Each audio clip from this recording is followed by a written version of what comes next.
Tuberose global में आपको स्वागत करता हूं। आज हम बात करेंगे इलेक्ट्रॉनिक्स प्रोडक्ट, टेलीकॉम प्रोडक्ट और इलेक्ट्रिकल प्रोडक्ट का इंपोर्ट के बारे में।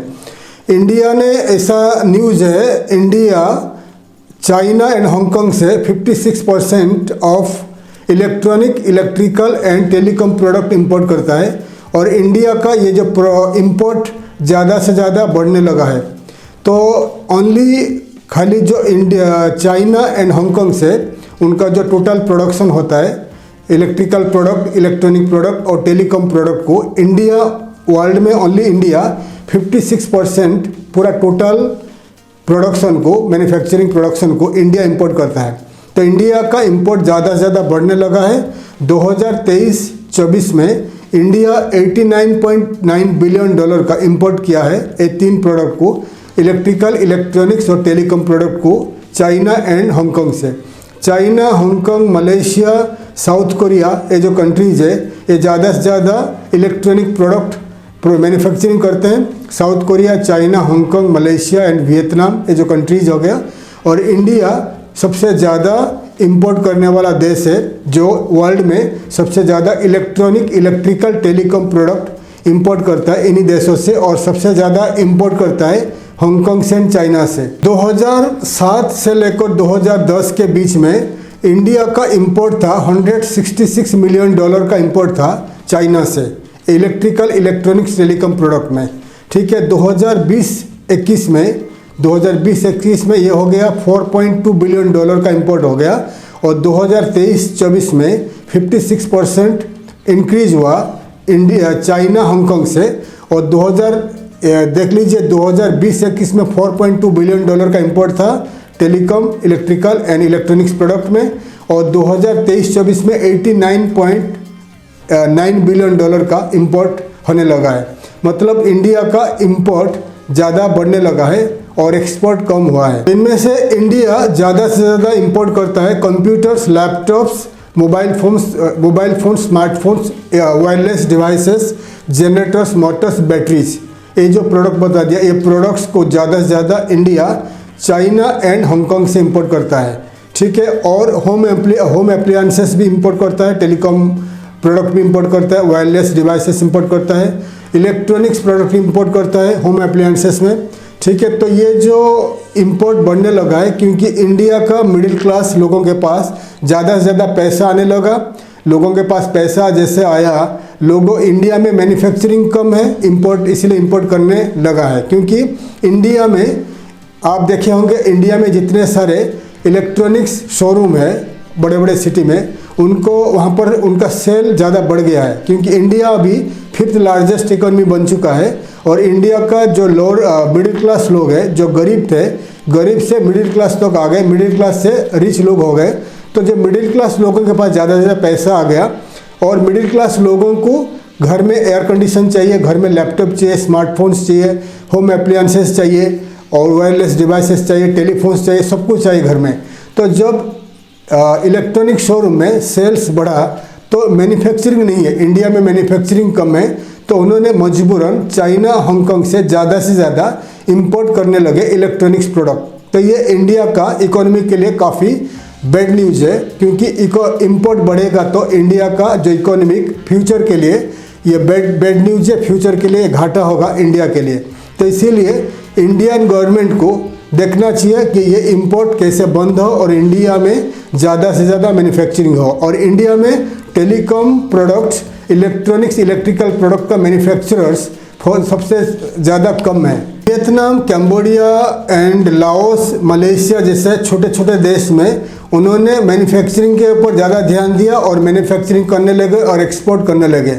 इंडिया में ये जो गवर्नमेंट को ध्यान देना चाहिए मैन्युफैक्चरिंग कैसे ज़्यादा हो, जैसे कि एक्सपोर्ट बढ़ेगा मैन्युफैक्चरिंग भी बढ़ेगा। ठीक है, लेकिन इंडिया में इलेक्ट्रॉनिक्स प्रोडक्ट का, जैसे ही इलेक्ट्रॉनिक्स, इलेक्ट्रिकल, टेलीकॉम प्रोडक्ट का इंपोर्ट होने लगा है, इंपोर्ट बढ़ने लगा है, तो मैन्युफैक्चरिंग ही कम हो जाएगा। क्योंकि गवर्नमेंट को ध्यान देना चाहिए ये जो प्रोडक्ट हो गया, जो इंपोर्ट प्रोडक्ट के ऊपर ज़्यादा टैक्स लगाना चाहिए और मैन्युफैक्चरिंग जिस कैसे बढ़ेगा उसके ऊपर ध्यान देना चाहिए। इंडिया में मेन प्रॉब्लम है मैन्युफैक्चरिंग क्यों नहीं बढ़ता है, बिकॉज इंडिया में जो मैन्युफैक्चरिंग होता है, जो बड़े बड़े पैसे वाले लोग हैं जो इंडस्ट्रियलिस्ट है उनको इजीली लोन मिल जाता है, बैंक लोन मिल जाता है। छोटे छोटे लोग, मिडिल क्लास लोग जो बिजनेस करना चाहते हैं, मैन्युफैक्चरिंग करना चाहते हैं, उनको इजीली लोन नहीं मिलता है।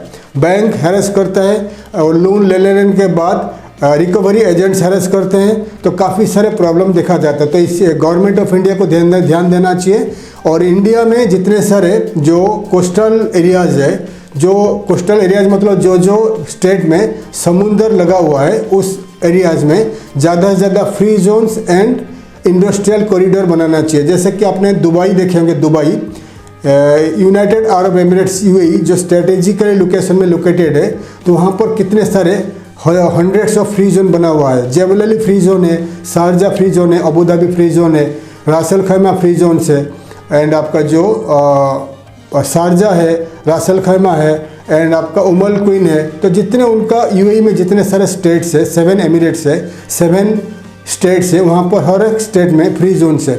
इसलिए इंडिया में जैसे कि आपका गुजरात, महाराष्ट्र, गोवा, केरल, देन आपका तमिलनाडु, आंध्र प्रदेश, उड़ीसा एंड वेस्ट बंगाल, ये जो स्टेट्स में गवर्नमेंट ऑफ इंडिया को समुंदर को लग के फ्री जोन्स बनाना चाहिए, इंडस्ट्रियल कॉरिडोर्स बनाना चाहिए, ताकि इजीली जो आम आदमी है, जो आम आदमी इजीली गवर्नमेंट से ये एरिया से जो इंडस्ट्री बनाने के लिए जो जगह सबसे कम दाम में, सस्ता में, इजीली लॉन्ग टर्म लीज लेकर मैन्युफैक्चरिंग कर सके।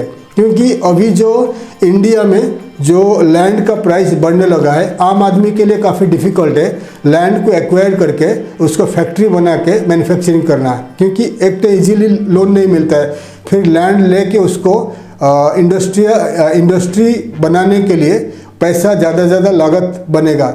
जैसे आपने यूएई में देखे होंगे, यूएई में जितने सारे फ्री जोन है वहाँ पर ऑलरेडी ऑफिसेस बना हुआ है, फैक्ट्री के लिए शेड बना हुआ है, तो आप जाकर डायरेक्ट फैक्ट्री मैन्युफैक्चरिंग कर सकते हो। इसीलिए जितने सारे स्टेट बता दिया इंडिया का, महाराष्ट्र, गुजरात, गोवा, केरल, तमिलनाडु, वेस्ट बंगाल, आंध्र प्रदेश, उड़ीसा, इतने जो स्टेट्स है, इन स्टेट्स में समुंदर के पास जो जगह सब पड़ा है, वहाँ पर गवर्नमेंट ऑफ इंडिया को जगह को एक्वायर करके उसको फ्री जोन और इंडस्ट्रियल कॉरिडोर बनाकर, शेड बनाकर, ऑफिसेस बनाकर काफ़ी कम पैसा में आम आदमी को देना चाहिए, लीज देना चाहिए, 99 ईयर्स लीज देना चाहिए, ताकि आम आदमी इस जगह को लेकर मैन्युफैक्चरिंग कर सके। और ऑल्सो गवर्नमेंट ऑफ इंडिया को इजी लोन फैसिलिटीज़ देना चाहिए इन कंपनीज़ को, ताकि ये इजी लोन लेकर यहाँ पर इंडस्ट्री बना सके। तो ये जो इंडिया का स्टेट में फ्री जोन बनेगा, इंडस्ट्रियल कॉरिडोर बनेगा, तो यहाँ पर इजीली अगर गवर्नमेंट ऑफ इंडिया से बैंक लोन मिल जाता है,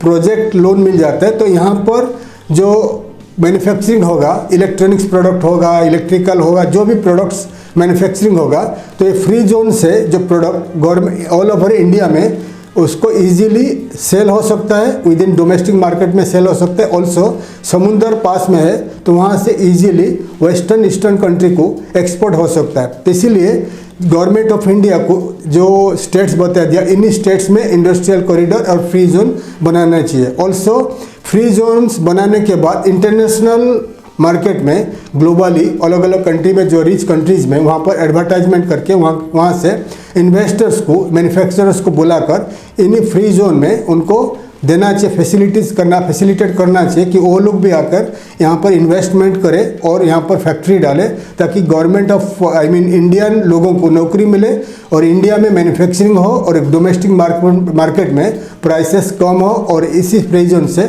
ज़्यादा इंडिया से एक्सपोर्ट हो। तो ये अगर होगा, आने वाले दिनों में इंडिया आगे सबसे ज़्यादा तेज़ी से इंडस्ट्री में आगे बढ़ेगा, एक्सपोर्ट बढ़ेगा और लोकल लोगों को, इंडियन लोगों को नौकरी मिलेगा। तो ये जो बताया मैंने, इसके ऊपर गवर्नमेंट ऑफ इंडिया को ध्यान देना चाहिए। आने वाले दिनों में मैं और सारे वीडियोज़ ला रहा हूँ, एक्सपोर्ट इंपोर्ट मैन्युफैक्चरिंग के ऊपर, बिजनेस के ऊपर मैं वीडियोज़ ला रहा हूँ। अगर आप एक्सपोर्ट इंपोर्ट सीखना चाहते हो, बिजनेस सीखना चाहते हो, तो मेरे वीडियोज़ को चैनल को सब्सक्राइब करिए, ताकि मैं ज़्यादा से ज़्यादा इन्फॉर्मेटिव वीडियोस आपके लिए ला पाऊँगा। थैंक यू, धन्यवाद। जय हिंद, जय भारत।